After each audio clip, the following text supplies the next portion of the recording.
శని పట్టింది, శని పీడ పట్టింది, శని ఏదిస్తున్నాడు, శని నరకం చూపిస్తున్నాడు, ఇలా అనుకుంటూ ఉంటారు.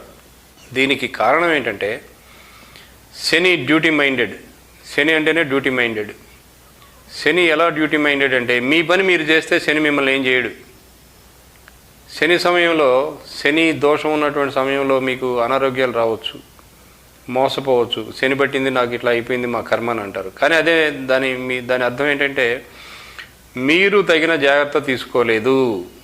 ఉదాహరణకి మనకు ఒక పెద్ద చేను వేసామనుకోండి, తోట వేసాం, తోటకి చుట్టూ కూడా ఫెన్స్ వేస్తాం, అంటే కంచి కడతాం, లేకపోతే గోడ కడతాం, లేకపోతే ఇంకేదేదో ఒక వాచ్మెన్ లేకపోతే ఏమన్నా కాపలాదారున పెట్టి జాగ్రత్త పడతాం, లేకపోతే మనమే కాపలా ఉంటాం.